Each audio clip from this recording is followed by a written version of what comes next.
সময়টা ডিসেম্বরের শেষ ও জানুয়ারির শুরুর দিকে। আজ মঙ্গলবার। শীতকালের কনকনে ঠান্ডা বাতাস এখনও অবহমান। নতুন বছরের শুরু, আনন্দে সবে মেতে থাকে। সবাই স্বপ্ন দেখে নতুন করে বাঁচার, নতুন করে নিজেকে গড়ার, পুরনো ভুলগুলো শুধরে নতুনভাবে এগিয়ে চলার। এবার গল্পে ফেরা যাক। সন্ধ্যা 5টা বাজে।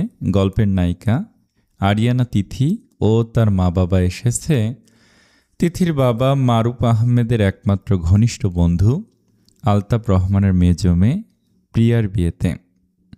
অরণ্য কুটির। সন্ধ্যায় বিশাল বাড়িটা আজ আর শুধু ইট পাথরের স্থাপনা নয়, মনে হচ্ছে একটা জীবন্ত উৎসব। আলতাফ রহমানের এই বিশাল অট্টালিকাটি মূলত 3 তলা বিশিষ্ট ডুপ্লেক্স। একটি রুমে কাবিরের মা বাবা থাকে, একাধিক গেস্ট রুম আছে। 2 তলায় 3টা রুম, প্রমা, প্রিয়া আর কাবিরের। 3 তলায় মূলত লাইব্রেরি, জিম আর রুপটপ গার্ডেন সংলগ্ন একটি বিশেষ জোন।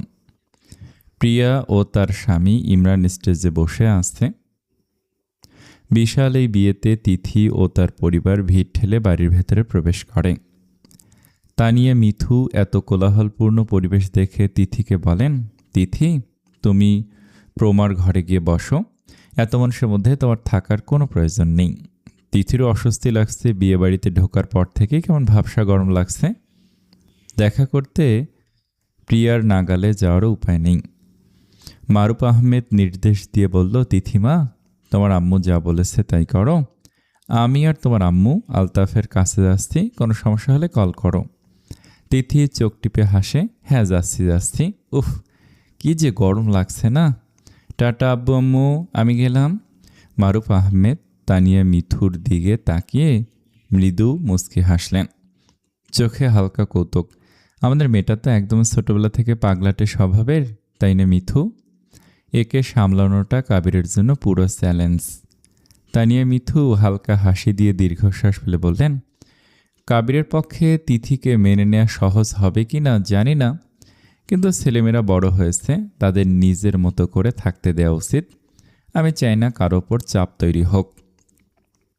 মারুফ আহমেদ ধীরে ধীরে তার কাঁধে হাত রাখলেন, হালকা কণ্ঠে আশ্বস্ত করে, তুমি ঠিক বলেছ। তবে মনে রেখো, গত 6 বছর আগে কাবির যে কারণে দেশ ছেড়ে গিয়েছিল, ঠিক সেইটা নিয়ে সে এবার বাংলাদেশেই থেকে যাবে। তিথি ছাড়া সে আর কোথাও যাবে না। তুমি সেটা নিজ চোখে দেখবে। তানিয়া মিথুর চোখে হঠাৎ উজ্জ্বলতা, মুখে খুশির ঝিলিক। এটা যদি সত্যি হয় তাহলে আমাদের চেয়ে খুশি কেউ হবে না। এবার চলো আলতাফ ভাই আর সারা ভাবির কাছে যাই, দেখতে হবে তারা আমাদের মেয়ের জন্য কতটা চিন্তাশীল। মারুফ হাসলেন, এক হাত কাঁধে রেখে, হ্যাঁ চলো। আলতাফ রহমান এবং মারুফ আহমেদ কেবল বন্ধু নন, তারা ছিলেন একে অপরের ছায়া। তাদের এই গভীর বন্ধুত্বের শুরু সেই 90-এর দশকে ময়মনসিংহ শহরের ধুলাবালি মাখা গলি আর স্কুল মাঠ থেকে। তারা দুজনেই সাধারণ মধ্যবিত্ত পরিবারের সন্তান ছিলেন। স্কুল থেকে কলেজে সবখানেই তাদের একসাথে দেখা যেত। সাইকেলের এক সিটে বসে পুরো শহর ঘুরে বেড়ানো কিংবা 1 কাপ চা ভাগ করে খাওয়ার সেই সাধারণ দিনগুলোতেই তাদের সম্পর্কের অসাধারণ ভিত গড়ে ওঠে। তাদের বন্ধুত্ব আরও গভীর হয় বিশ্ববিদ্যালয়ের দিনগুলোতে। একবার মারুফ আহমেদের পরিবার প্রচণ্ড অর্থকষ্টে পড়েছিল, এমনকি তার পড়াশোনা বন্ধ হওয়ার উপক্রম হয়। তখন আলতাফ আহমেদ নিজের টিউশনি জমানো সব টাকা নিঃস্বার্থভাবে বন্ধুর হাতে তুলে দিয়েছিলেন। আবার আলতাফ যখন কঠিন অসুখে পড়ে হাসপাতালে একা শয্যাশায়ী ছিলেন, তখন মারুফ দিনরাত জেগে তার সেবা করেছিলেন। সেই থেকে তারা একে অপরের কাছে শুধু বন্ধু নন, বরং হৃদয়ের স্পন্দনে পরিণত হন। সময়ের সাথে সাথে আলতাফ রহমান একটি বিলাসবহুল গাড়ির শোরুমের মালিক হন এবং ওনার প্রভাবশালিতা বিস্তৃতি লাভ করে। সারা ইয়াসমিন গৃহিণী। আরিয়ানা তিথির বাবা মারুফ আহমেদ একজন আদর্শবাদী মানুষ হিসেবে শিক্ষকতায় তুষ্টি খুঁজে নেন, কিন্তু তাদের আর্থিক অবস্থার এই আকাশ পাতাল পার্থক্যের কারণে কখনো তাদের বন্ধুত্বের মাঝে দেয়াল হতে পারেনি। আলতাফ সবসময় চেয়েছিলেন তার এই রাজকীয় জীবনের প্রতিটি খুশিতে তার প্রিয় বন্ধু মারুফ যেন অংশীদার হয়। একবার বর্ষার এক সন্ধ্যায় দুই বন্ধু যখন পুরনো স্মৃতিচারণ করছিলেন, তখন মারুফ আহমেদ রসিকতা করে বলেছিলেন, আলতাফ, আমাদের এই বন্ধুত্বটা কি আমাদের সাথেই শেষ হয়ে যাবে? আলতাফ রহমান তখন বন্ধুর হাত শক্ত করে চেপে ধরে আবেগপ্রবণ হয়ে বলেছিলেন, না বন্ধু, আমাদের এই রক্তহীন সম্পর্ককে আমরা রক্তের সম্পর্কে রূপান্তর করব। আমার বড় ছেলে কাবিরের সাথে তোর ছোট্ট মেয়ে তিথির বিয়ে হবে। আমাদের বন্ধুত্ব টিকে থাকবে আমাদের সন্তানদের মাধ্যমে। আলতাফ রহমান ছিলেন জবান দেয়া মানুষ, তাই কাবির যখন ইতালিতে নিজের কেরিয়ার করতে ব্যস্ত, তখন আলতাফ তার বন্ধু মারুফকে দেয়া সে পবিত্র কথা রাখতে বিয়ের আয়োজন করেন। তিথি তখন মাত্র 11 বছর কিশোরী হওয়ায় মারুফ আহমেদ কিছুটা দ্বিধাগ্রস্ত ছিলেন, কিন্তু বন্ধুর প্রতি অগাধ বিশ্বাস আর আলতাফের জেদের কাছে তিনি না বলতে পারেননি। কাবিরের কাছে এটি ছিল বাবার একগুঁয়েমি, কিন্তু আলতাফ রহমানের কাছে এটি ছিল তার জীবনের সবচেয়ে প্রিয় বন্ধুর প্রতি দেয়া এক আজন্ম অঙ্গীকার। সেই অঙ্গীকার রক্ষা করতে দীর্ঘ 6 বছর পর আজ কাবির আর তিথি একই ছাদের নিচে। এদিকে তিথি এলোমেলো পায়ে সিঁড়ি দিয়ে যাওয়ার সময় বারবার ফোন করে যাচ্ছিল প্রমাকে। প্রায় 5 বার কল করার পর অবশেষে প্রমা ফোন ধরে। আসসালামু আলাইকুম, এই সেমডি, তুই কি বিয়ে বাড়িতে লুকোচুরি খেলছিস? কই তুই? তিথির গলা বিরক্তিতে কাঁপছে। ওয়ালাইকুম আসসালাম, আরে শান্ত হ, আমি আপুর কাছে আসি, প্রমার নির্লিপ্ত গলায় বলে। উফ, দাঁড়িয়ে থাকতে থাকতে আমার পা দুটো এখন অবশ নিতে চাইছে রে, অবসর। আমি এখন কি করব বল? তিথি নাটকীয় স্বরে বলে। আচ্ছা, এক কাজ কর, তুই আমার রুমে চলে যা, প্রমা পরামর্শ দেয়। রুমে যাব, কিন্তু সমস্যা একটাই, তোর লকের নাম্বার আমার মাথা থেকে পালিয়ে গেছে। তিথি হতাশ করে।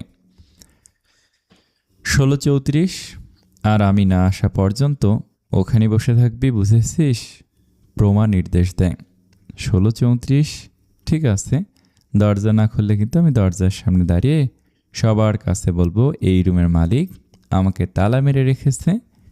আরিয়ানা তিথি, বয়স 17 বছর, এসএসসি পরীক্ষার্থী, দেখতে অসম্ভব মিষ্টি, তার টানা টানা চোখ দুটো আর মুখে সবসময় লুকিয়ে থাকে দুষ্টু এক চঞ্চলতা। তিথি উপন্যাস পড়তে ভীষণ ভালোবাসে, কখন নিজের কল্পনায় নিজেই হারিয়ে যায়। বাবা মায়ের একমাত্র আদরের মেয়ে তিথি। বাবা মারুফ আহমেদ পেশায় শিক্ষক, মা তানিয়া মিথু গৃহিণী। তিথি ফোন স্ক্রল করতে করতে ধীরে ধীরে সিঁড়ি নামছিল। মনে প্রাণে প্রমার ঘরের পাসওয়ার্ড মনে করার চেষ্টা করছিল। হঠাৎই কারোর সঙ্গে ধাক্কা লাগলো। তিথি বিরক্তির স্বরে বলে, এই যে রাস্তা কি আপনার একার নাকি? আমি তো মানুষ, স্পিড ব্রেকার না। আহনাফ কিছুটা অপ্রস্তুত হয়ে লজ্জা সহকারে বলল, সরি, আমি দেখিনি। তুমি ঠিক আছে তো? তিথি হেসে ঠোঁট কামড়ে উত্তর দিল, আমি গলেই পানি হয়ে গেছি। আর আপনি বললেন আমি ঠিক আছি কি না? তিথির চটপটে স্বভাব দেখে রোনা হেসে বলে উঠল, তুমি তো খুব ফানি। নামটা কি তোমার, পিচ্ছি? তিথি চোখ বড় বড় করে বলল, আমি পিচ্ছি না, তিতি হোমে। সাদ্দাম হাসতে হাসতে যোগ করল, আহানাপ এবার একটু আগ্রহ নিয়ে জিজ্ঞাসা করল, তুমি প্রিয়ার কি হও তিথি? তিথি এবার পুরো দুষ্টু ভঙ্গিতে বলল, প্রিয়ার বড় ভাবি আমি, আর সম্পর্ক অনুযায়ী আমি তো আপনাদেরও ভাবি লাগি। রোনার হাসিতে ফেটে পড়ল, হা হা হা, তুমি এত দুষ্ট হতে পারো? আমাদের বন্ধুদের কেউ তো বিয়েই করেনি, তো ভাবি কোত্থেকে আসবে? সাদ্দাম কপালে হাত দিয়ে বলল, আমি এখন বুঝলাম, এই মেয়েটা একদম ঝামেলার প্যাকেজ। আহানাপ একটু কপাল ভাঁজ করে চোখে মৃদু হাসি নিয়ে চ্যালেঞ্জ ছুড়ে দিল, তো প্রিয়ার ভাবি, যদি একটু কষ্ট করে আমাদের সেই ভাইয়ের নামটা বলতেন যার সাথে আপনার বিয়ে হয়েছে। তিথি হঠাৎ থতমত খেয়ে দাঁড়িয়ে রইল। সে জানে এরা কাবিরের কলেজ ফ্রেন্ড। ছোটবেলায় প্রমার সাথে খেলতে আসার সময় কয়েক দেখেছিল এদের কাবিরের সাথে। সে বুঝতে পারলো এরা কাবিরের কাছের বন্ধু হলেও কাবির তার বিয়ের কথা কাউকে জানায়নি। সে ফোন বের করে কিছুক্ষণ স্ক্রল করে কাবিরের সাথে তার একটি ছবি বের করল। চোখে দুষ্টুমি মাখা ঝলক নিয়ে বলল, দেখুন, উনি আমার স্বামী। আহনাফ ছবিটা দেখার পর মুহূর্তেই পাথরের মতো স্থির হয়ে গেল। ওর মুখের চওড়া হাসিটা যেন কর্পূরের মতো উড়ে গিয়ে সেখানে এক বিষণ্ণ মেঘ জমা হলো। আহনাফ যে মনে মনে তিথিকে পছন্দ করতে শুরু করেছে সেটা রোনা আর সাদ্দাম বুঝতে পারল কাবিরের নামটা শোনার পর। তাদের আকাশ থেকে পড়ার দশা হলো। সাদ্দাম বুক ফাটানো একটা দীর্ঘশ্বাস ফেলে নাটকীয় ভঙ্গিতে ঘুরে দাঁড়ালো। সে নিজের হার্টের ওপর হাত রেখে তিথির দিকে তাকিয়ে বলতে লাগলো, না, আমি কি দেখলাম? কাবির, যে কিনা আমাদের গ্রুপের সবচাইতে ইন্ট্রোভার্ট আর বেরসিক ছেলে, সে কিনা শেষমেশ আমাদের কাউকে না জেনে এমন চটপটে একটা মেয়েকে বিয়ে করে ফেলল। ভাবি, আপনি আমাদের বুকটা একদম ভেঙে চুরমার করে দিলেন। রোনা তিথির হাত থেকে ফোনটা কেড়ে নিয়ে এমনভাবে কান্নার ভান করল যেন বিশাল কোনো শোক সংবাদ পেয়েছে। সে হাসতে হাসতে ফুঁসিয়ে বলল, তিথি, তুমি এটা কীভাবে পারলে? আমরা ভাবলাম আহনাফ আর তোমার মধ্যে কিছু একটা জমবে, আর তুমি কিনা ওই রোবট কাবিরটাকে বেছে নিলে। পুরো আড্ডার হাসি রোল পড়ে গেল। সাদ্দাম আর রোনা মিলে আহনাফকে নিয়ে এমনভাবে মজা শুরু করলো যে আহনাফ বেচারা মুখ লুকানোর জায়গা পাচ্ছিল না। বন্ধুদের এই হাসি ঠাট্টার আড়ালে আহনাফের মনের কোণে জমা হওয়া সূক্ষ্ম ভালোবাসাটা বা ভালো লাগাটা যেন সেখানেই চাপা পড়ে গেল। হঠাৎ তিথির মাথাটা ঘুরে উঠল। এত মানুষের ভিড় আর কোলাহল তার সহ্য হচ্ছিল না। সে হালকা হাসি ঝুলিয়ে সবার দিকে তাকালো। আচ্ছা, তোমরা এনজয় করো, আমার একটু জরুরি কাজ আছে বলেই সে আর পেছনে তাকালো না। তিথি ভিড়ের ফাঁক গলে সরে পড়ল। সিঁড়ি বেয়ে উপরে উঠতে উঠতে সে গভীর শ্বাস নিল। হিজাব পরা থাকায় মাথায় তার প্রচণ্ড যন্ত্রণা হচ্ছে। কোনো মতে করিডোরে এসে সে প্রমার রুমটা খুঁজছিল, কিন্তু ক্লান্তিতে প্রথম না শেষের রুম সেটা গুলিয়ে ফেলল সে। শেষের রুমটার সামনে দাঁড়িয়ে সে এলোমেলো মস্তিষ্কে একটা কমন পাসওয়ার্ড 1634 চাপল। লক খোলার সাথে সাথে দরজার ওপাশে একরাশ নীরবতা। ঘরটা বাইরের কোলাহল থেকে একদম আলাদা, শান্ত, ঠান্ডা আর অদ্ভুতভাবে নিরাপদ। তিথি দ্রুত দরজা বন্ধ করে দেয়ালের সঙ্গে হেলান দিল। হিজাবটা একটু ঢিলা করে গভীর নিঃশ্বাস ছাড়ল। আল্লাহ বাসলাম, ফিসফিস করে বলল সে।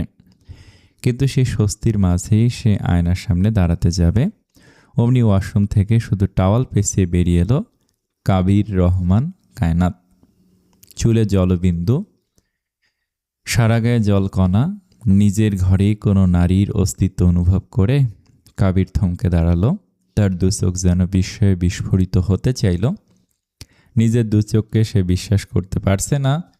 তার এই গোপন আশ্রয়ে মেয়েটা ঠিক কিভাবে ঢুকে পড়ল। নায়ক কাবির রহমান কায়নাত, জন্ম ও বেড়ে ওঠা ময়মনসিংহ শহরে। সাবেক ছাত্র, ময়মনসিংহ সরকারি কলেজ। 5 ফুট 11 ইঞ্চি দীর্ঘদেহী কাবিরের পরনে সবসময় সেই চিরচেনা ব্ল্যাক শার্ট আর হোয়াইট প্যান্ট থাকে।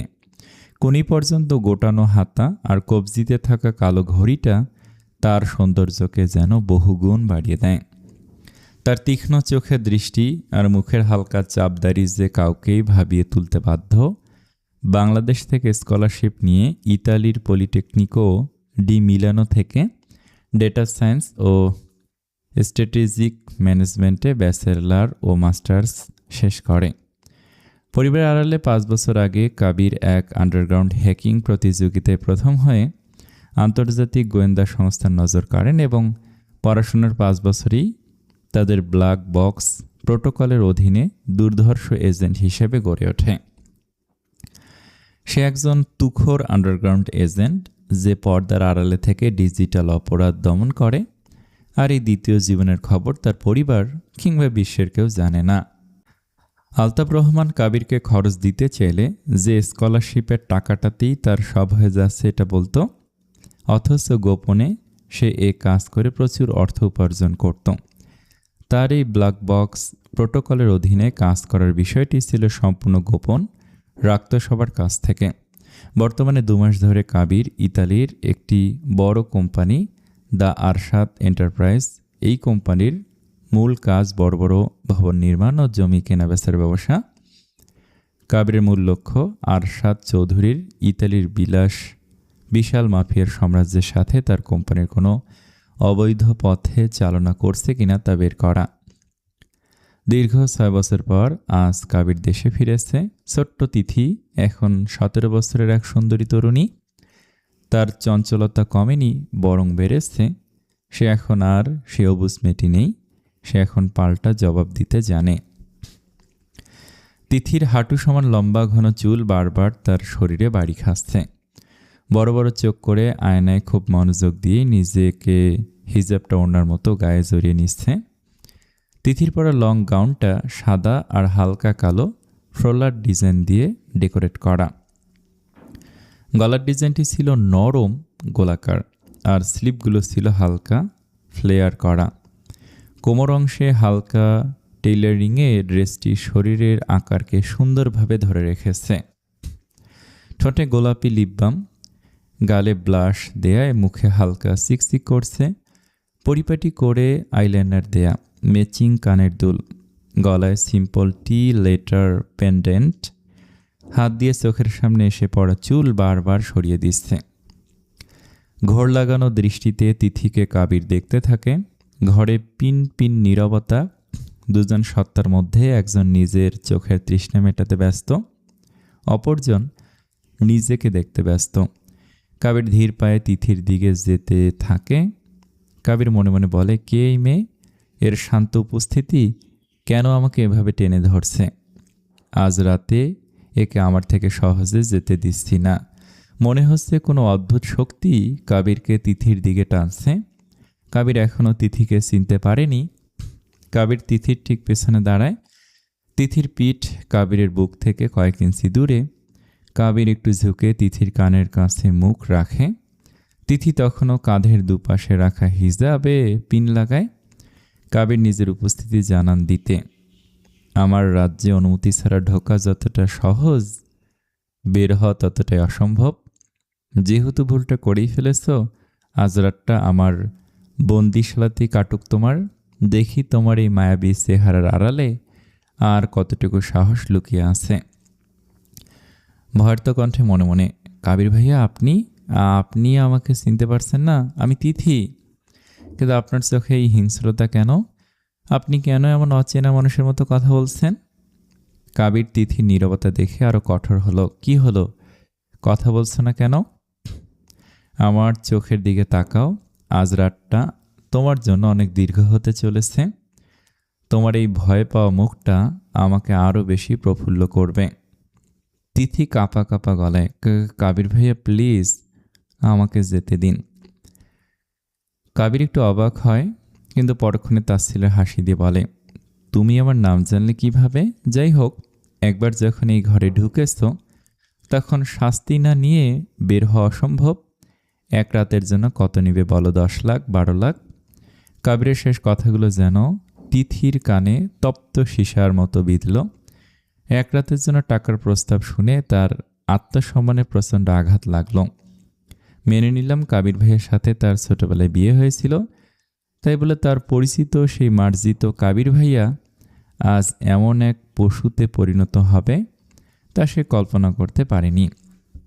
তিথির সারা শরীর থরথর করে কাঁপতে শুরু করলো। তার দু চোখ বেয়ে নোনা জল গড়িয়ে পড়ল।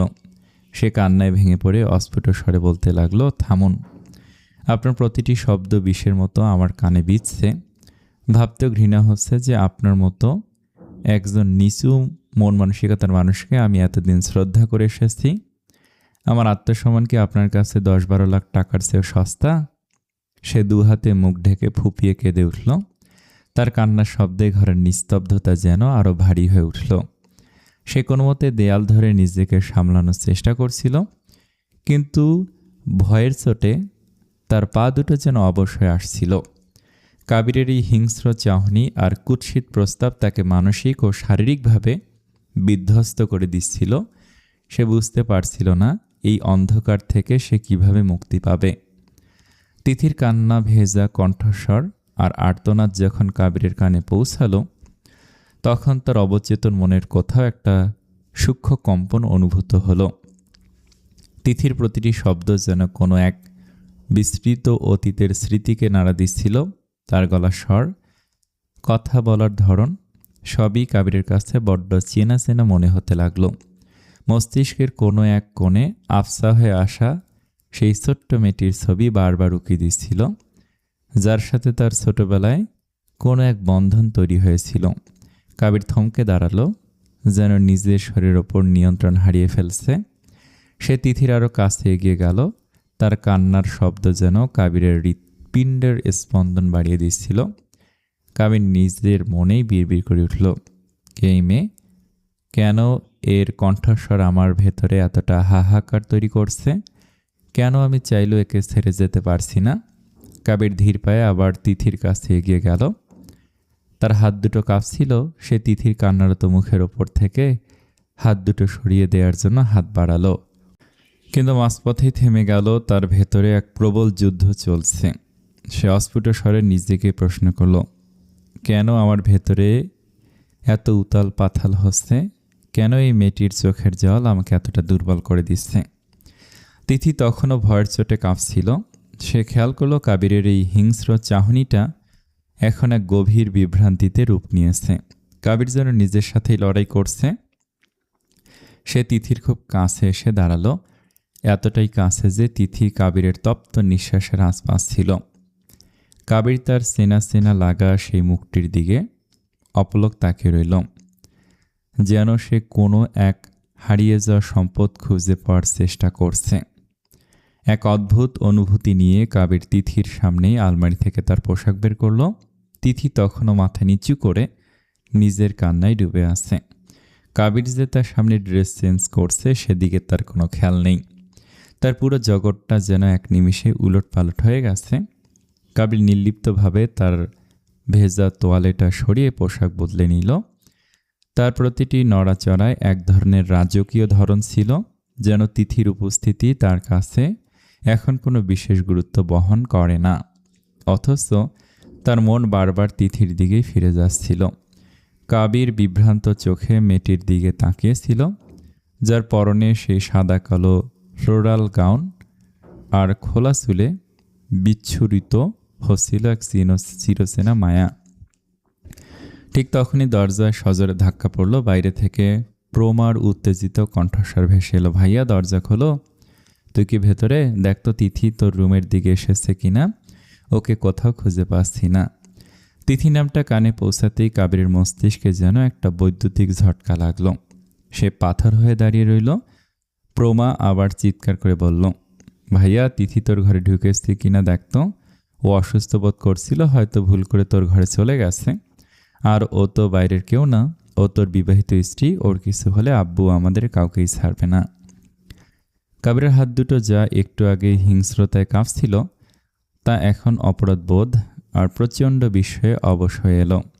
সে ধীরে ধীরে নিজের সামনে কুঁকড়ে থাকা মেয়েটির দিকে তাকালো, যে মেয়েটিকে সে ওয়ান নাইট টাকার জঘন্য প্রস্তাব দিয়েছিল। সে অন্য কেউ নয়, সে তার সেই আইনিভাবে বিবাহিত স্ত্রী, যাকে সে বহু বছর দেখেনি বলে চিনতে ভুল করেছিল। কাবির অস্ফুট স্বরে বিড়বিড় করল, তিথি তুমি সেই তিথি? কাবির মনে মনে, কেন মেয়েটা এখনও আমার ওপর এতটা প্রভাব ফেলে? আমি তো ওকে ঘৃণা করতে চেয়েছিলাম। তিথি কান্নায় লাল হয়ে যাওয়া চোখ তুলে তাকালো। তার চোখে এখন কেবল ভয় নয়, একরাশ ঘৃণা আর পাহাড় সমান অভিমান। সে দেয়াল ধরে কোনো মতে সোজা হয়ে দাঁড়ানোর চেষ্টা করল। তার গলার সেই লেটার পেন্ডেন্টটা তখন ঝাড়বাতির আলোয় চিকচিক করে উঠল, যেখানে স্পষ্ট লেখা টি। কাবিরের ভেতরটা দুমড়ে মুচড়ে উঠল। সে কি করতে যাচ্ছিল? নিজের স্ত্রীর সাথেই সে এমন পশুর মতো আচরণ করল।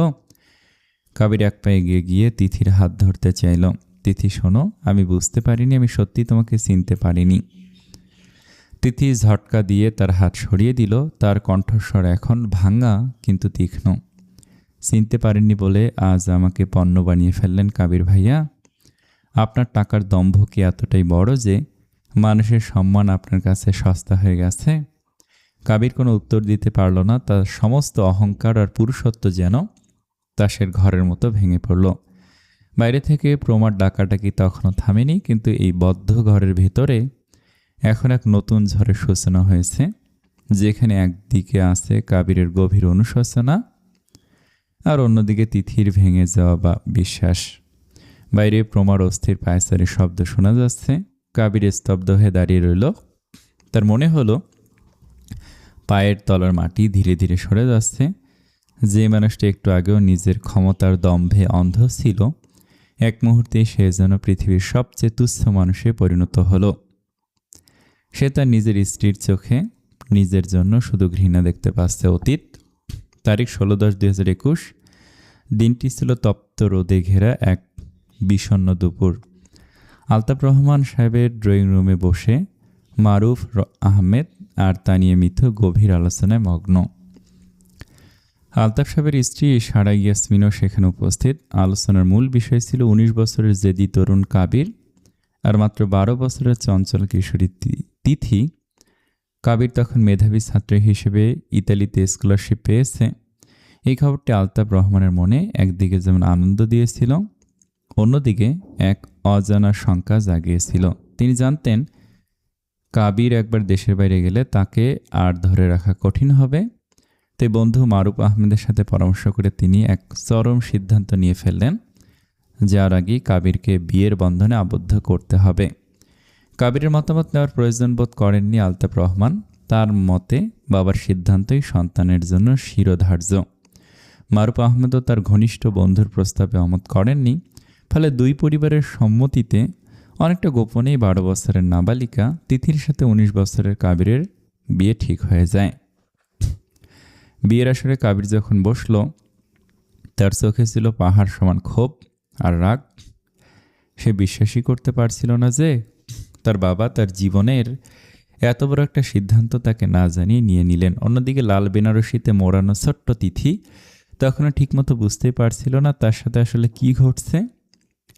বিয়ের আনুষ্ঠানিকতা শেষ হতেই কাবিরের ভেতরকার জেদ আগ্নেয়গিরির মতো ফেটে পড়ল। সে রাতেই কাবির সিদ্ধান্ত নিল সে এখানে আর এক মুহূর্ত থাকবে না। স্কলারশিপের সুযোগ আর বাবার ওপর তীব্র অভিমান নিয়ে সে কাউকে কিছু না বলেই ইতালির উদ্দেশ্যে দেশ ত্যাগ করল। পেছনে ফেলে গেল 12 বছরের এক কিশোরী বধূকে, যার জীবনে বিয়ে শব্দটা তখন কেবলই একটা অর্থহীন খেলা মাত্র। ড্রয়িং রুমের থমথমে পরিবেশ। মাত্রই বিয়ে পড়ানো শেষ হয়েছে। 12 বছরের তিথি লাল বেনারসিতে জড়সড় হয়ে সোফায় বসে আছে। সে বুঝতেই পারছে না কেন সব এত গম্ভীর। সারা ইয়াসমিন কান্না ভেজা কণ্ঠে আলতাফ রহমানের উদ্দেশ্যে, ছেলেটা আজ ইতালিতে চলে যাচ্ছে আর আপনি আজই ওর গলায় এই বিয়ের ঝোলাটা ঝুলিয়ে দিলেন। একবারও কি ওর মনের কথা জানতে চেয়েছেন? এত তাড়া কিসের ছিল আপনার? আলতাফ রহমান কঠিন স্বরে, আমি যা করেছি কাবিরের ভবিষ্যতের কথা ভেবেই করেছি। ও বাইরে গেলে ওকে বেঁধে রাখার একটা সুতো তো দরকার। এই বিয়েই ওকে একদিন শিকড়ে ফিরিয়ে আনবে। সারা ইয়াসমিন আর্তনাদ করে, শিকড় নয়, আপনি ওর মনে বিষ ঢুকিয়ে দিলেন। 19 বছরের একটা ছেলের ওপর আপনি সিদ্ধান্ত চাপিয়ে দিয়ে ঠিক করলেন না। ঠিক সেই মুহূর্তে নিজের ট্রলি ব্যাগটা নিয়ে রুমে ঢুকলো কাবির। তার চোখ মুখ রাগে লাল হয়ে আছে। সে সোজা তার বাবার সামনে গিয়ে দাঁড়ালো। কাবির তীক্ষ্ণ এবং বরফ শীতল স্বরে, আপনার জেদ তো মিটল আব্বু। আপনার দেয়া এই পরিচয়টা, বিয়ের কাবিননামা আজ থেকে আমার গলায় ফাঁস হয়ে রইল। তবে একটা কথা শুনে রাখুন, এই বিয়ের খবর যেন এই বাড়ির 4 দেয়ালের মধ্যেই সীমাবদ্ধ থাকে। বাইরের কেউ যেন জানতে না পারে যে ইতালিতে পড়তে যাওয়া কাবির বিবাহিত। এই সম্পর্ককে আমি কোনোদিন স্বীকৃতি দেব না। কথাটা বলেই কাবির দরজার দিকে পা বাড়ালো, কিন্তু দরজার কাছে গিয়ে সে আচমকা থমকে দাঁড়ালো। সোফায় বসে থাকা ছোট্ট তিথির দিকে সে একবার তাকালো। 12 বছরের মেয়েটা বড় বড় চোখ করে তার দিকে তাকিয়ে আছে। তার চোখে অবুঝ এক বিস্ময়। কাবির এক মুহূর্তের জন্য স্থির হয়ে রইল। তার চল শক্ত হয়ে এলো। কোনো কথা না বলে এক ঝটকায় দৃষ্টি সরিয়ে নিয়ে সে গটগট করে ঘর থেকে বেরিয়ে গেল। পেছনে পড়ে রইল সারা ইয়াসমিনের গুমড়ে ওঠা কান্না আর একটা নিষ্পাপ মেয়ের অনিশ্চিত ভবিষ্যৎ। বর্তমানে তিথি নিজের হিজাবটা টেনে নিজেকে আবৃত করার চেষ্টা করল। তার কাঁপতে থাকা হাতগুলো বারবার পিন আটকাতে গিয়ে ব্যর্থ হচ্ছিল। কান্নায় তার চোখের কাজল লেপটে গেছে, কিন্তু সে অবস্থাতেও তাকে এক ভীষণ স্নিগ্ধ দেখাচ্ছিল।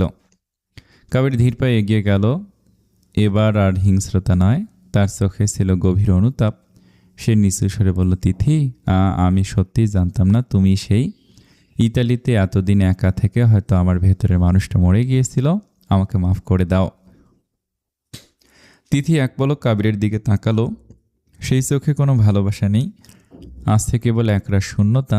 সে শান্ত স্বরে বলল, চিনতে না পারাটা আপনার অপরাধ নয় কাবির ভাইয়া, কিন্তু একটা অচেনা মেয়েকে আপনি যেভাবে অপমান করেছেন সেটা আপনার রুচির পরিচয় দিয়েছে। আজ আমার জায়গায় অন্য কেউ থাকলেও কি আপনি তাকে এভাবেই টাকার অফার করতেন? কাবিরের কোনো উত্তর ছিল না। সে অপরাধীর মতো মাথা নিচু করে রইল। তিথি কোনো মতে নিজেকে সামলে নিয়ে দরজার দিকে এগিয়ে গেল। লক খোলার আগে সে পেছন ফিরে শুধু এটুকু বলল, ছোটবেলা থেকে যে মানুষটার জন্য অপেক্ষা করতাম সে আপনি নন। আপনি একজন অপরিচিত মানুষ, যার সাথে আমার কোনো সম্পর্ক থাকতে পারে না। তিথি দরজা খুলতেই প্রমা প্রায় আশ্রে পড়ল ভেতরে। তিথিকে এভাবে কাঁদতে দেখে প্রমা চমকে উঠল। তিথি, কি হয়েছে তোর? তুই কাঁদছিস কেন? ভাইয়া কি কিছু বলেছে? তিথি কোনো উত্তর দিল না। সে প্রমাকে পাশ কাটিয়ে দ্রুত করিডোর দিয়ে নিচে নেমে গেল। প্রমা হতভম্ব হয়ে ঘরে ঢুকে দেখল কাবির খাটের এক কোণে বিধ্বস্ত হয়ে বসে আছে। ভাইয়া, তুই কি তিথিকে কিছু বলেছিস? প্রমার প্রশ্নে কাবির শূন্য দৃষ্টিতে জানালার দিকে তাকিয়ে রইল। বাইরের বসন্তের বাতাস এখন তার কাছে তপ্ত আগুনের মতো মনে হচ্ছে।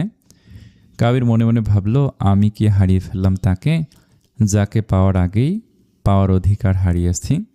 তিথি দ্রুত করিডোর দিয়ে নিচে নেমে এসে আয়নার সামনে দাঁড়িয়ে নিজের চোখ মুখ মুছে নিল। মনের ভেতরে কালবৈশাখী ঝড় বইলেও সে চাইল না তার মা বাবা কিছু বুঝুক।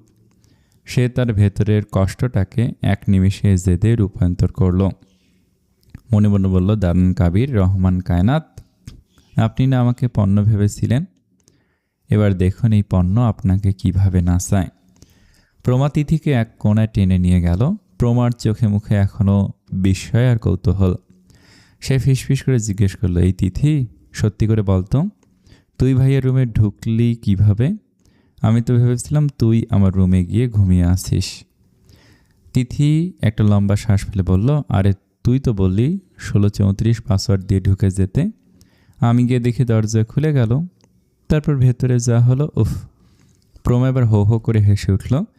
সে পেটে হাত দিয়ে হাসতে হাসতে বলল, আরে পাগলি, ওটা তো আমার রুমের পাসওয়ার্ড না, ওটা ভাইয়ের রুমের পাসওয়ার্ড। আমি তোকে ইচ্ছা করে ভুল পাসওয়ার্ড দিয়েছিলাম যাতে তুই সরাসরি ভাইয়ের গুহায় গিয়ে পড়িস। আমি জানতাম ওই রোবট ভাইয়াটাকে লাইনে আনতে হলে তোকেই তার সামনে পাঠাতে হবে। তিথির চোখ বড় বড় করে তাকালো। তার মানে তুই সব জানতিস? তুই জানতিস কাবির ভাইয়ের রুমে আছে? প্রমা দুষ্টুমির হাসি দিয়ে বলল, অবশ্যই। আমি চেয়েছিলাম তোদের এই 6 বছরের দূরত্বটা এক ঝটকায় শেষ হয়ে যাক। তো ভেতরে গিয়ে কি দেখলি? ইতালিয়ান সিইও এর অবস্থা কেমন ছিল?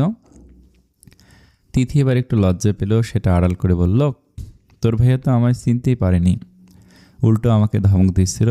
কিন্তু চিন্তা করিস না প্রমা, তোর ভাইকে এমন নাচন নাচাবো যে সে ইতালির নাম ভুলে যাবে। প্রমা তো একটু আগে যে মেয়েটা ঘরে কান্নায় ভেঙে পড়ছিল সে এখন হাসছে। প্রমা তিথিকে এক প্রকার টেনে নিয়ে গেল স্টেজের ওপর। সেখানে প্রিয়া আর তার বর ইমরান ক্লান্ত হয়ে বসেছিল। তিথি স্টেজে উঠেই প্রিয়ার বরের দিকে তাকিয়ে এমন এক লুক দিল যেন সে বিশাল বড় কোনো অপরাধী। তিথি প্রিয়ার কানে ফিসফিস করে বলল, আপু, দুলাভাইকে কি ডায়েট করিয়ে এনেছ? চেহারা তো দেখি শুকিয়ে আমসি হয়ে গেছে। পুরো স্টেজে হাসির রোল পড়ে গেল। প্রিয়া হাসতে হাসতে বলল, তুই এখনও সেই পিস্তিতে আছিস রে তিথি। সিঁড়ির ওপর দাঁড়িয়ে কাবির দেখছিল সব। সে নিচে নামতে গিয়েও থমকে দাঁড়ালো। তিথির এই রূপ সে কল্পনা করতে পারেনি। যে মেয়েটা 10 মিনিট আগে তার সামনে অপমানে কুকড়ে যাচ্ছিল সে এখন পুরো বিয়ের আসর মাতিয়ে রাখছে। তিথি স্টেজের ওপর থেকে আর চোখে দেখল কাবির ওকে দেখছে। সে এবার দুষ্টুমির মাত্রা আরও বাড়িয়ে দিল।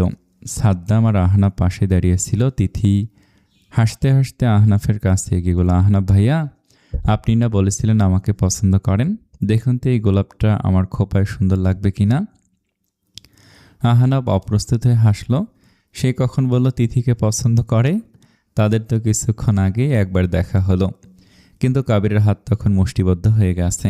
তার নিচের স্ত্রী অন্য একজন ছেলের সাথে এভাবে কথা বলছে। হাজার হোক তার ঘনিষ্ঠ বন্ধু, এটা তার সহ্য শক্তির বাইরে চলে যাচ্ছে। প্রমা কাবিরের কাছে গিয়ে ফিসফিস করে কাবিরকে বলল, ভাইয়া দেখেছিস তিথিকে? ও তোকে একদম পাত্তাই দিচ্ছে না। মনে হচ্ছে ও ভুলে গেছে আজ সন্ধ্যায় তোর রুমে কি হয়েছিল। কাবির দাঁতে দাঁত চেপে বলল, ও ভুলেনি প্রমা, ও আমাকে জ্বালাচ্ছে। ও জানে আমি ওকে দেখছি। তিথি এবার স্টেজের ওপর মাইক তুলে নিল। সাউন্ড সিস্টেমে জোরে গান বাজিয়ে সে প্রিয়াকে নিয়ে নাচতে শুরু করল। তার টানাটানি চোখ দুটো বারবার কাবিরের দিকে যাচ্ছিল। কাবির এক পর্যায়ে ভিড় ঠেলে তিথির একদম কাছে এসে দাঁড়ালো। তিথি নাচের মাঝেই কাবিরের সাথে ধাক্কা খেল। এবার সে সরি বলল না, বরং ভুরু কুচকে বলল, ওমা, ইতালিয়ান সিইও যে, আপনি কি এখানেও কাউকে কত টাকা দেবেন সেই হিসাব করতে এসেছেন নাকি? কাবির নিচু গলায় বলল, তিথি বাড়াবাড়ি হয়ে যাচ্ছে, চলো আমার সাথে কথা আছে। তিথি খিলখিল করে হেসে উঠল, দুঃখিত স্যার, আমি ব্যস্ত। আমার মতো দামি মানুষের সময় তো বড্ড অল্প, তাই না? বলেই সে আহনাফের হাত ধরে টেনে নিয়ে গেল নাচের মাঝখানে। কাবির মাঝপথে একা দাঁড়িয়ে রইল। তার চোখে এখন তীব্র আগুন আর অনুশোচনার সংমিশ্রণ। সে বুঝতে পারছে এই তিথিকে সামলানো এখন তার জীবনের সবচেয়ে বড় চ্যালেঞ্জ হতে যাচ্ছে। প্রিয়া লাল বেনারসি পরে যখন ঘর থেকে বের হলো, তার দুচোখ দিয়ে অবিরাম জল ঝরছে। আলতাফ রহমান মেয়ের মাথায় হাত রাখতেই প্রিয়া ডুকরে কেঁদে ওঠে, বাবার বুকে আঁচড়ে পড়ল। পাথর শক্ত আলতাফ রহমানের চোখ থেকেও আজ জল গড়িয়ে পড়ছে। তিনি অস্ফুট স্বরে বললেন, পরের বাড়ি যাচ্ছিস মা, সবার সাথে মিলেমিশে থাকিস, কোনো কষ্ট হলে মনে করিস তোর এই বাবা বেঁচে আছে। সারা ইয়াসমিন মেয়ের গাল ধরে চুমু খেলেন, কিন্তু কান্নায় তার গলা দিয়ে কথা সরছে না। প্রমা প্রিয়ার হাত ধরে হাউমাউ করে কাঁদছে। এক রাতের ব্যবধানে যেন বোনটা পর হয়ে যাচ্ছে। তিথি এতক্ষণ নিজেকে শক্ত রাখার চেষ্টা করছিল, কিন্তু প্রিয়ার কান্না দেখে তারও বুক ফেটে যাচ্ছে। সে প্রিয়ার কাছে গিয়ে জড়িয়ে ধরল। প্রিয়া তিথির কানে ফিসফিস করে বলল, তিথি, তুই কিন্তু আমাদের এই বাড়িটার প্রাণ হয়ে থাকবি। আমার মা বাবাকে দেখে রাখিস, আর কাবির ভাইয়াটাকে বড্ড বেশি জ্বালাস না। আমার ভাইয়াটা বাইরে থেকে কঠিন হলেও ভেতরে তোর জন্যই পাগল। তিথির চোখের জল মুছে একটা দুষ্ট হাসি দিল, আপু, তুমি নিজে চিন্তা করো, দুলাভাই যদি তোমাকে বেশি জ্বালায় তবে জাস্ট একটা কল দিও, আমি আর প্রমা গিয়ে দুলাভাইয়ের বাড়ির জানালার কাজ ভেঙে দিয়ে আসবো। প্রিয়া অশ্রুসিক্ত চোখে হেসে ফেলল। প্রিয়া গাড়ির দরজা ধরে দাঁড়িয়ে আছে, তার চোখ দুটো লাল হয়ে ফুলে গেছে। কাবির এগিয়ে এসে প্রিয়ার কাঁধে হাত রাখল। প্রিয়া মুহূর্তে বড় ভাইয়ের বুকে মাথা রেখে ডুকরে কেঁদে উঠল। কাবির গলা ধরে আসা স্বরে বলল, কাঁদিস না প্রিয়া, তুই তো জানিস তোর এই ভাইটা তোকে কতটা ভালোবাসে। নতুন জীবনে কোনো সমস্যা হলে, কেউ কিছু বললে, তুই শুধু আমাকে একটা ফোন দিবি, আমি যত দূরেই থাকি না কেন ঠিক চলে আসবো। প্রিয়া কাঁদতে কাঁদতে, ভাইয়া তুমি নিজের খেয়াল রেখো, সারাদিন শুধু কাজ আর বিজনেস নিয়ে থেকো না, এবার একটু নিজের জীবনের দিকে তাকাও। আর হ্যাঁ, তিথিকে একদম হারাবে না, ও অনেক অভিমানী, ওকে আগলে রাখার দায়িত্ব তোমার। কাবির প্রিয়ার মাথায় চুমু খেয়ে তাকে আলতোষ করে সরিয়ে দিল। এবার প্রমা এগিয়ে এলো। সে প্রিয়ার হাত দুটো শক্ত করে ধরে বলল, আপু, তুই চলে গেলে আমার ঘরটা তো একদম খা খা করবে। আমার ড্রেসগুলো এখন কে চুরি করে পড়বে? কার সাথে আমি মাঝরাতে আইসক্রিম নিয়ে কাড়াকাড়ি করব? প্রিয়া ম্লান হেসে প্রমার গাল মুছে দিয়ে, কেন তিথি আছে না, এখন থেকে ওই তোর সব। আর শোন প্রমা, ভাইয়া কিন্তু অনেক জেদি, তুই মাঝখানে থেকে ভাইয়া আর তিথির মধ্যকার দূরত্বটা কমিয়ে দিস, এটা তোর ওপর আমার বড় দায়িত্ব রইল। তুই একদম চিন্তা করিস না আপু, আমি আর তিথি মিলে ভাইয়াকে এমন নাচাবো যে ভাইয়া বিদেশে যাওয়ার কথা ভুলেই যাবে। তুই শুধু দুলা ভাইয়ের সাথে সুখে থাকিস। ঠিক তখন প্রিয়ার বর গাড়ি থেকে নেমে এলো। কাবির তার হাত ধরে গম্ভীর কিন্তু আবেগী গলায় বলল, আমার কলিজার টুকরোটাকে আপনার হাতে তুলে দিলাম, কোনোদিন ওর চোখে জল আনতে দিবেন না। দুলাভাই হেসে মাথা নাড়লেন। প্রিয়া শেষবারের মতো কাবির আর প্রমার দিকে তাকিয়ে গাড়িতে বসলো। গাড়িতে চলতে শুরু করলে প্রমা চিৎকার করে বলতে লাগলো, আপু কাল সকালেই কিন্তু ফোন দিবি। গাড়িটা চলে যাওয়ার পর কাবির আর প্রমা একে অপরের দিকে তাকালো। প্রমা দেখলো কাবিরের চোখে এক ফোঁটা জল চিকচিক করছে, যা সে দ্রুত আড়াল করে নিল। বন্ধু মহলে কাবিরের ওপর চোখ পড়ল। সাদ্দাম সবার আগে গিয়ে কাবিরের ঘাড়ের ওপর হাত রেখে ঝুলে পড়ল। কিরে কাবির, এতক্ষণ তো বড় ভাইয়ের মতো সিরিয়াস মুখ করে কনে বিদায় দিলি, এখন একটু আমাদের দিকে ফিরে তাকা। আমরা কি তোর বিয়ের বাড়িতে শুধু খাওয়ানোর জন্য এসেছি? রোনা পাশে দাঁড়িয়ে হাত ভাঁজ করে বাঁকা চোখে তাকালো। আসলে তো এখন আমাদের চিনবেই না। দেশে ফিরে আসতো একটা ডাইনামাইট থুরি। তিথির পাল্লায় পড়েছে তো, মাথাটা মনে হয় হ্যাং হয়ে গেছে। কাবির তার বন্ধুদের অতীতে বিয়ে, ইতালিতে যাওয়া, বর্তমানে ইতালির বড় কোম্পানি দ্য আরশাদ এন্টারপ্রাইজের সিইও জব করা। আরশাদ চৌধুরী ও তার মেয়ে রাইনার সম্পর্কে সব বলে। কাবিরের কথা শুনে রোনা, সাদ্দাম আর আহনাব যেন আকাশ থেকে পড়ল। গত কয়েক মিনিট ধরে তারা যে মেয়েটিকে নিয়ে ঠাট্টা করছিল, যে মেয়েটির সাথে আহনাব ফ্লার্ট করার চেষ্টা করছিল, সে কিনা কাবিরের স্ত্রী, তা আবার 6 বছর ধরে। আহনাব অবিশ্বাসের সুরে বলে উঠল, কি বলছিস এসব কাবির? ইয়ার কি করার জায়গা পাস না? তিথি তোর বউ হলে তুই এতদিন আমাদের বলিসনি কেন? কাবিরের সোয়াল শক্ত করে মঞ্চের দিকে তাকিয়ে রইল। সেখানে তিথি তখনও হাসছে। কাবির ধীর গলায় বলল, ইয়ার কি করছি না আহনাব, 6 বছর আগে আমাদের বিয়ে হয়েছিল, কিন্তু সেই সম্পর্কের কোনো মর্যাদা আমি কোনোদিন দেইনি, তাই হয়তো বলার প্রয়োজনও মনে করিনি। সাদ্দাম অবাক হয়ে বলল, তার মানে আজ যে সন্ধ্যায় প্রমার রুমে যা হচ্ছিল তা সত্যি? কাবির চুপ করে রইল। তার নীরবতাই সব উত্তর দিয়ে দিচ্ছিল।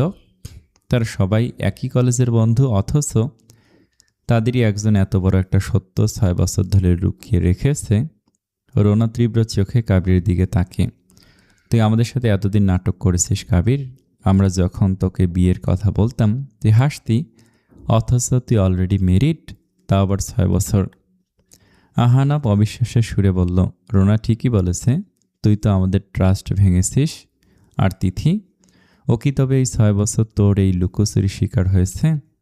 কাবির সোয়াল শক্ত করে মাথা নিচু করে রইল। সে বুঝতে পারছে তার সবচেয়ে কাছের বন্ধুদের কাছে সে আজ ছোট হয়ে গেছে। সাদ্দাম মাথা চুলকে সরিয়ে, ভাই আমি তো ভাবতেই পারছি না, ওই যে মেয়েটা স্টেজে দাঁড়িয়ে সবার সাথে মজা করছে সে আমাদের ভাবি, আর তুই কি না কিছুক্ষণ আগে ওর সাথে অমন ব্যবহার করলি। মঞ্চ থেকে তিথি তখনও তাদের দিকে তাকিয়ে হাসছে। সে যেন দূর থেকেই বন্ধুদের এই অস্থিরতা উপভোগ করছে। সে গ্লাস হাতে একটু এগিয়ে এসে উচ্চস্বরে বলল, কি হলো, আপনার চুপ কেন? 6 বছর আগের পুরনো ধুলোবালি আজ হঠাৎ চোখের সামনে উড়ে এলো। রোনার কাবিরের দিকে ঘুরে তাকে বলল, কাবির তুই এখনই গিয়ে ওকে থামা, ও তোকে আবার সবার সামনে তামাশা বানাচ্ছে। কাবির ঠান্ডা গলায়, থাম রোনা, ও যা করছে করতে দে, আমি তো চেয়েছিলাম ও সবার সামনে না আসুক, আজ ও এসেছে, নিজের পরিচয় নিজেই দিচ্ছে, এতে আমার আর কিছু করার নেই। আহনাব কাবিরের কাঁধে হাত রেখে বলল, বন্ধু হিসেবে বলছি কাবির, তুই তিথির সাথে যা করেছিস সেটা ঠিক হয়নি। আমি অবাক হচ্ছি তোর ওপর এতটা নিষ্ঠুর তুই কীভাবে হলি।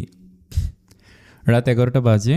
বিয়ের ধকল কাটিয়ে বাড়ির সবাই যখন কিছুটা জিরিয়ে নেওয়ার চেষ্টা করছে, ঠিক তখনই লিভিং রুমে বোমা ফাটালো তিথি। সে সোফায় পা তুলে বসে আয়েশ করে বলল, উফ, শরীরটা কেমন ম্যাচম্যাচ করছে। এই সময় যদি এক বাটি চকলেট, চিপস, আইসক্রিম পাওয়া যেত তবে কলিজাটা একদম জড়িয়ে যেত। প্রমা পাশে বসেছিল, সে সুযোগ বুঝে তিথির সাথে সুর মেলালো, ঠিক বলেছিস তিথি, আমারও খুব আইসক্রিম খেতে ইচ্ছে করছে, কিন্তু এই রাতে কে এনে দিবে? তিথি আর চোখে পাশে বসা কাবিরের দিকে তাকালো। কাবির তখন ল্যাপটপে কী যেন দেখছিল। তিথি গলা বাড়িয়ে বলল, কেন, বাড়িতে এত বড় একজন ইতালিয়ান সিইও আছেন আর আমরা আইসক্রিম পাবো না? সাদ্দাম, আহনাফ আর রোনা তখনও যায়নি, তারা ড্রয়িং রুমেই ছিল। সাদ্দাম ফোন কেটে বলল, দোস্ত, বোন আর বউয়ের আবদার না করলে কিন্তু আজ রাতে তোর কপালে ঘুম নেই। কাবির বিরক্ত হয়ে ল্যাপটপ বন্ধ করলো। এত রাতে আইসক্রিমের দোকান খোলা নেই, কাল সকালে আনিয়ে দেব। তিথি এবার দীর্ঘশ্বাস ফেলে আহনাফের দিকে তাকে বলল, আহনাফ ভাইয়া, আপনি থাকলে কি আর আমাকে কাল পর্যন্ত অপেক্ষা করতে হতো? আপনি তো যেমন নাচে সেরা, তেমন মনের দিক থেকে অনেক বড়। আপনি পারতেন এই দুঃখিনীর বোনটার ইচ্ছে পূরণ করতে। আহনাফের নাম শুনতেই কাবিরের চোয়াল শক্ত হয়ে গেল। আহনাফ বেচারা কাঁচুমাচু হয়ে বলল, আরে আমি তো এক্ষুনি গিয়ে নিয়ে আসতে পারি, কিন্তু কাবির ঝট করে দাঁড়িয়ে পড়ল। সে গাড়ির চাবি হাতে নিয়ে দাঁতে দাঁত চেপে বলল, কাউকে যেতে হবে না, আমি যাচ্ছি। কার কার লাগবে নাম বলো। তিথি খিলখিল করে হেসে উঠে বলল, শুধু আনলে হবে না, আমরা সবাই মিলে যাব। এই মাঝরাতে ফাঁকা রাস্তায় আইসক্রিম খাওয়ার মজাই আলাদা। প্রমা, সাদ্দাম ভাইয়া, আহনাফ ভাইয়া, রোনা আপু, সবাই চলো। গাড়িতে ওঠার সময় তিথি ইচ্ছে করেই আহনাফের পাশে বসতে চাইল। আহনাফ ভাইয়া, আপনি কিন্তু আমাকে ওই নাচের স্টেপগুলো আবার শেখাবেন। আপনার ওই যে কাঁধ ঝাঁকানোর মুভমেন্টটা জাস্ট ওয়াও। ড্রাইভিং সিটে বসা কাবিরের হাত স্টিয়ারিংয়ে মুষ্টিবদ্ধ হয়ে গেল। সে আয়নায় তিথির দিকে তাকিয়ে ঠান্ডা গলায় বলল, তিথি, সিটে ঠিকমতো বসো। আর আহনাফ, তুই যদি নাচতে চাস তবে গাড়ি থেকে নেমে রাস্তায় গিয়ে নাচ। পেছনের সিটে সাদ্দাম প্রমার দিকে একটু ঝুঁকে ফিসফিস করে বলল, দেখলে প্রমা, কাবিরের ইঞ্জিনে এখন আইসক্রিমের চেয়ে বেশি আগুন জ্বলছে। প্রমা ওড়নাটা আঙুলে পেঁচাতে পেঁচাতে লাজুক হেসে বলল, সাদ্দাম ভাইয়া, আমি আপনাকে কি বলে ডাকবো? সাদ্দাম এবার প্রমার চোখের দিকে তাকিয়ে খুব নরম স্বরে বলল, আমি তো বলেছি প্রমা, এখন থেকে আমাকে শুধু সাদ্দাম বলবে। আর তোমাকে আমি শুরু থেকেই তুমি ডাকার অধিকার আদায় করে নিয়েছি। পাশে বসা রোনা সবটা দেখছিল। সে কলেজ লাইফ থেকে আহনাফকে পছন্দ করে, কিন্তু আহনাফ তিথির চঞ্চলতায় মুগ্ধ থাকে। রোনা একটা দীর্ঘশ্বাস ফেলে আহনাফকে কোণে দিয়ে খোঁচা দিল, কিরে আহনাফ, তুই কি সারা জীবনই তিথির ফ্যান হয়েই থাকবি? পাশে যে একজন স্কুল টিচার বসে আছে তার দিকে তো নজর নেই। আহনাফ একটু ঘাবড়ে গিয়ে ফিসফিস করল, আরে রোনা, তুই তো আমাদের সবার প্রিয় বন্ধু, আর তিথি তো ছোট মানুষ, ও একটু প্রশংসা করলো তাই। রোনা মনে মনে হাসলো। সে জানে আহনাফ তাকে কেবল বন্ধু ভাবে, অথচ রোনা আজও সেই কলেজের দিনগুলোর মতো তাকে মনে প্রাণে চেয়ে যাচ্ছে। আইসক্রিমের দোকানে ঢুকে তিথি আহনাফের জন্য ফ্লেভার পছন্দ করতে বলল, আহনাফ ভাইয়া, আপনি ডার্ক চকলেটটা ট্রাই করুন, আপনাকে খুব মানাবে। কাবির এবার আর নিজেকে সামলাতে পারল না। সে আহনাফ আর তিথির মাঝখানে এসে দাঁড়িয়ে বলল, আহনাফ, নিজেরটা পছন্দ করতে পারবে তিথি, তুমি তোমার কাজে মন দাও। আর আহনাফ, তুই বাবার কোম্পানি চালাস নাকি তিথির কথায় উঠবাস করিস, সেটা ক্লিয়ার কর। সাদ্দাম হাসতে হাসতে প্রমার দিকে আইসক্রিমের চামচ বাড়িয়ে দিয়ে বলল, তুমি খেয়ে দেখো তো প্রমা, কাবির তো আজ রাতে নির্ঘাত স্ট্রোক করবে। রোনা, তুই শুধু দেখ আমাদের ইতালিয়ান সিইও আজ আইসক্রিম নিয়ে কিভাবে মারামারি করে। রোনা আহনাফের প্লেট থেকে এক চামচ আইসক্রিম জোর করে তুলে নিয়ে খেয়ে ফেলল। আহনাফের চোখের দিকে তাকিয়ে চ্যালেঞ্জিং গলায় বলল, আহনাফ, আমার ডার্ক চকলেটটা কিন্তু তুই অর্ডার করবি, এটা আমার হুকুম। আহনাফ প্রথমবার একটু লাজুক হাসলো। সে বুঝতে পারল রোনা আজ তাকে তিথির থেকে সরাতে চাইছে। অন্যদিকে কাবিরের রাগী মুখ দেখে তিথি মনে মনে একটুও ভয় পাচ্ছে, কারণটা সে নিজেও জানে। আইসক্রিমের দোকান থেকে বেরিয়ে তিথি যখন রাস্তার ওপাশে বিশাল মাঠটা দেখল, রাতের নিস্তব্ধতায় এক শান্ত পরিবেশ তৈরি হয়েছে। আকাশ জুড়ে বিশাল একটা চাঁদ, যার রূপলি আলোয় ভিজে যাচ্ছে শহরের পিচ ঢালা রাস্তা আর মাঠের সবুজ ঘাস। সবাই যখন সেই ফুটবল মাঠে গিয়ে পৌঁছালো, তখন চারপাশের নিস্তব্ধতা যেন আরও গাঢ় হয়ে এলো। দূর থেকে দু একটা ঝিঝি পোকার ডাক শোনা যাচ্ছে। মাঠের এক কোনায় ঘাসের উপর শুয়ে গভীর ঘুমে আচ্ছন্ন এক ভিখারি ছেলে দিনের ক্লান্তি শেষে আশ্রয় খুঁজে নিয়েছে এই নির্জন মাঠে। তিথি তার লম্বা গাউনটা একটু উঁচিয়ে ধরে আহনাফের দিকে তাকে বলল, আহনাফ ভাইয়া চলুন, আজ কাবির ভাইয়াকে বুঝিয়ে দিন যে আপনি শুধু নাচে নয়, ফুটবল খেলাও সেরা। কাবির তখন রাগে নিজের জ্যাকেটের হাতা গোটাচ্ছিল। সে আহনাফের দিকে তাকিয়ে দাঁতে দাঁত চেপে বলল, আহনাফ, তুই তিথির জন্য আজ মাঠে এসেছিস, কিন্তু ফেরার পথটা তোর জন্য খুব একটা সুখকর হবে না, মনে রাখিস। তারপর তিথির দিকে ফিরে শাসন করার সুরে বলল, তিথি, তুমি গাউন পরে ফুটবল খেলবে? পাগল হয়েছ নাকি? চলো বাসায় যাই। কিন্তু তিথি কার কথা শুনে মাঠের এক কোনায় সাদ্দাম আর প্রমা। সাদ্দাম একটা পুরনো বল খুঁজে এনে প্রমার সামনে রাখলো। সাদ্দাম খুব নরম গলায় বলল, প্রমা, এদিকে আসো, শুধু দেখলেই হবে না, একটু ট্রাই করো। প্রমা ঘাসের উপর দিয়ে হাঁটতে হাঁটতে কাঁচুমাচু হয়ে বলল, সাদ্দাম ভাইয়া, আমি তো ফুটবল কখনো খেলিনি, যদি পড়ে যাই। সাদ্দাম মৃদু হেসে প্রমার একদম পেছনে গিয়ে দাঁড়ালো। সে প্রমার কোমরের দুপাশে হাত রেখে তাকে স্থির করলো। তারপর নিচু হয়ে প্রমার ডান পাটা বলের কাছে নিয়ে এলো। সাদ্দামের হাতের স্পর্শ আর ঘাড়ের কাছে তার তপ্ত নিঃশ্বাস অনুভব করে প্রমা শিউরে উঠল। লজ্জায় তার ফর্সা গাল দুটো লাল হয়ে গেল। সাদ্দাম প্রমার কানের কাছে মুখ নিয়ে ফিসফিস করে বলল, পড়ে যাবে না, আমি তো আছি। শুধু তোমার পায়ের সাথে পা মিলিয়ে একটা শট দাও। প্রমা সাদ্দামের এই ঘনিষ্ঠতায় এতটাই আড়ষ্ট হয়ে গেল যে সে বলের বদলে ঘাসে লাথি মারল। সাদ্দাম হেসে প্রমার হাতটা নিজের হাতের মুঠোয় নিয়ে একটু জোরে চেপে ধরল। প্রমা নিচু স্বরে বলল, সাদ্দাম ভাইয়া, সবাই তাকিয়ে আছে, কিন্তু ছেড়ে দিন না। সাদ্দাম চোখ টিপে হাসল। সবাই সবার মতো ব্যস্ত প্রমা, দেখো রোনা কিন্তু ঠিকই আহনাবকে মার্ক করে ফেলেছে। সত্যি রোনা তখন আহনাবকে এরকম তারা করছে বল কেড়ে নেওয়ার জন্য। রোনা হাসতে হাসতে বলল, আহনাব দেখে নিস, আমি কিন্তু এই গোলটা হতে দিব না। আহনাব বল নিয়ে দৌড়াতে দৌড়াতে তিথির দিকে তাকালো। তিথি তার গাউনটা এক হাতে ধরে হাততালি দিচ্ছে আর চিৎকার করে বলছে, আহনাব ভাইয়া গোল, আপনি চ্যাম্পিয়ন। কাবির এবার আর সহ্য করতে পারল না। সে সোজা দৌড়ে এসে আহনাফের সামনে একটা স্লাইড ট্যাকেল করলো। আহনাফ সিটকে পড়ে যেতেই কাবির বলটা কেড়ে নিয়ে সজোরে এক শটে মারল। বলটা গোলে জালে জড়িয়ে যেতেই কাবির তিথির দিকে তাকিয়ে ঠান্ডা কিন্তু তীব্র গলায় বলল, গোলটা কিন্তু আমি দিলাম তিথি, এবার তুমি তোমার এই চ্যাম্পিয়নকে মাঠ থেকে তুলে নিয়ে বাসায় ফেরার প্রস্তুতি নাও। হঠাৎ তিথি জেদ ধরে বসলো, সেও একটা শট মারবে। তার পায়ে ছিল পাতলা ফিতার সুন্দর স্যান্ডেল। সে গাউনটা দুই হাতে একটু উপরে তুলে ধরে কোমর বাঁকিয়ে সজোরে একটা কিক মারল বলটার দিকে, কিন্তু কপাল খারাপ, বলের বদলে তার পায়ের স্যান্ডেলের ফিতা মটাত করে ছিঁড়ে গেল। ডান পায়ের স্যান্ডেল সজোরে ছিটকে উড়ে গেল রাতের আধার ছিঁড়ে। উফ, তিথি ব্যথায় এক পায়ে লাফাতে লাগলো। কিন্তু আসল মজা হলো তখনই, ছিটকে যাওয়া স্যান্ডেলটা সরাসরি গিয়ে পড়ল মাঠের কোণায় ঘুমিয়ে থাকা সেই ভিখারি ছেলেটার মাথার উপর।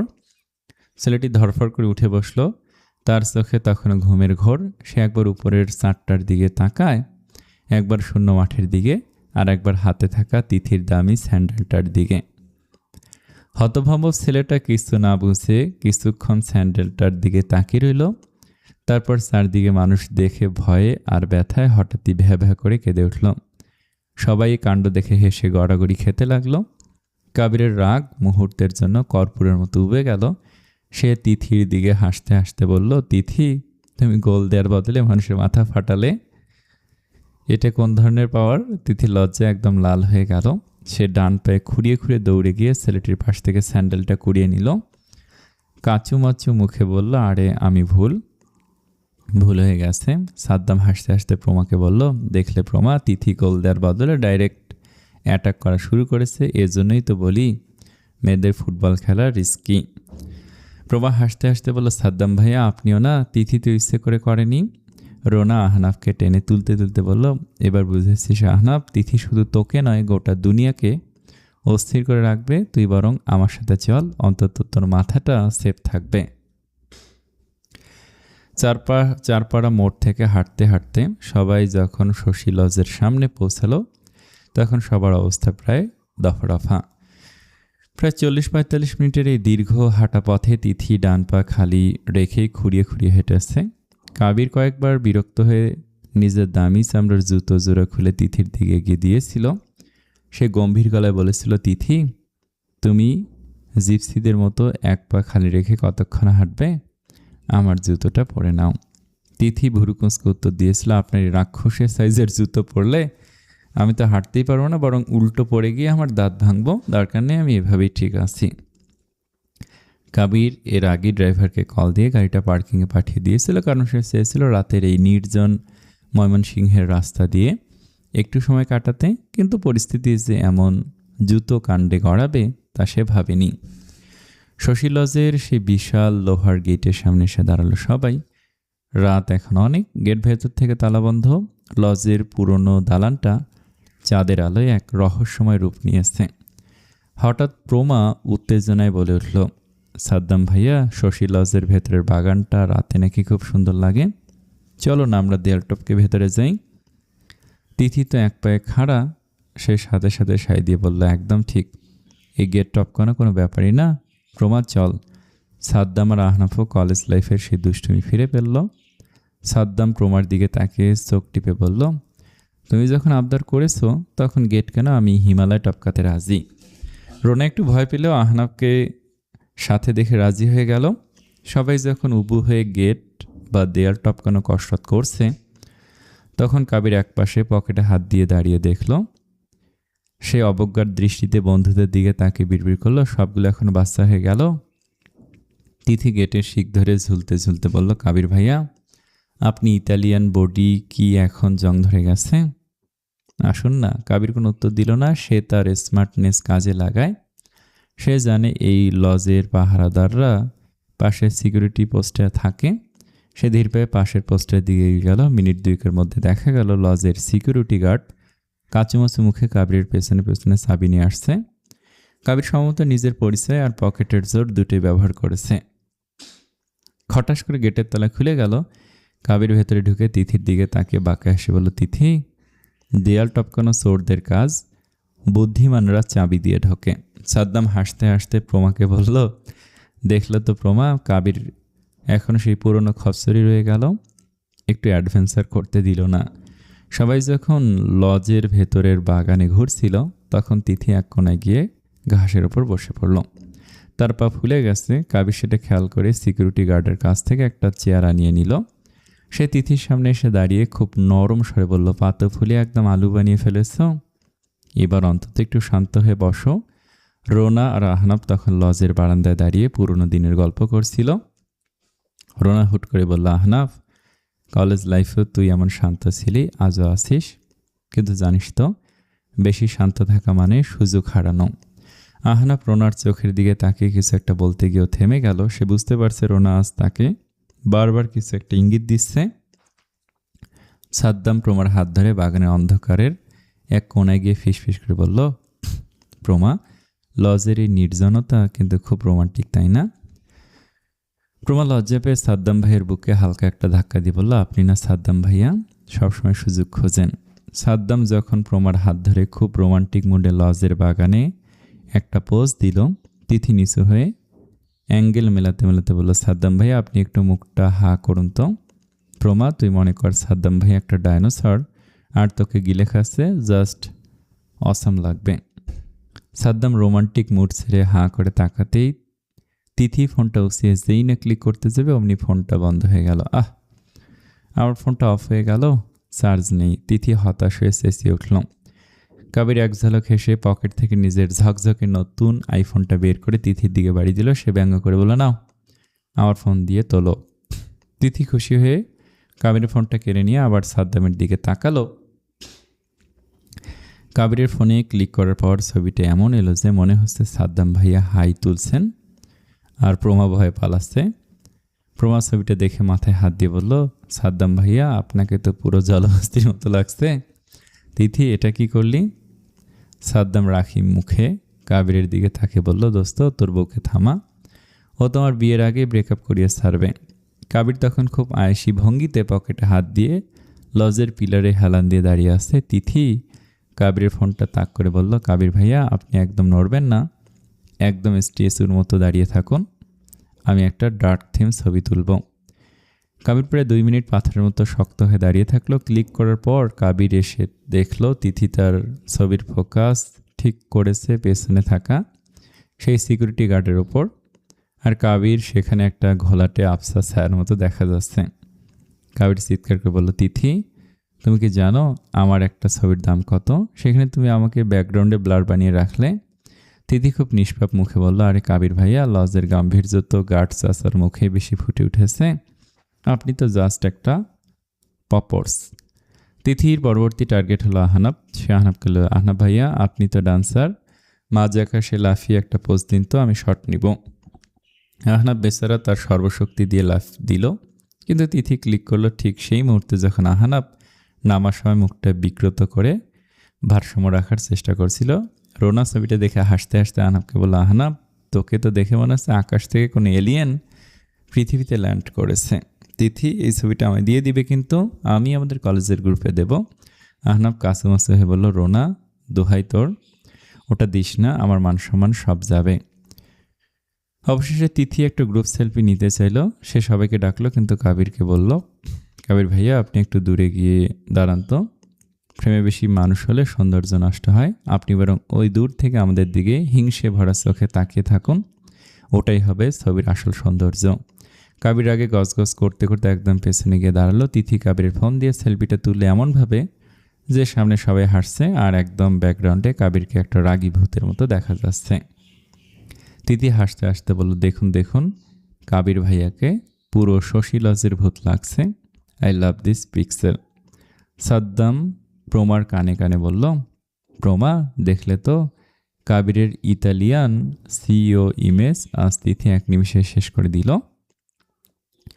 প্রমা সাদ্দাম ভাইয়ের হাত সিমটি কেটে বলল, আপনি হাসছেন, আপনার ডাইনোসর পোস্টটা কিন্তু আমি ডিলিট করিনি। শশী লজে সেই রাতটা এভাবে হাস্যরস আর তিথির আজব সব ছবির অ্যালবামে বন্দী হয়ে থাকলো, আর সেই ছবির একমাত্র উৎস ছিল কাবিরের নিজস্ব ফোন। আসসালামু আলাইকুম। প্রথম পার্টটা আপনাদের কেমন লাগলো অবশ্যই কমেন্ট করে জানাবেন। আমার তো অনেক ভালো লেগেছে, এই গল্পটা অনেক সুন্দর, আর অবশ্যই লাইক করবেন, কমেন্ট করবেন। ভালো থাকবেন সবাই।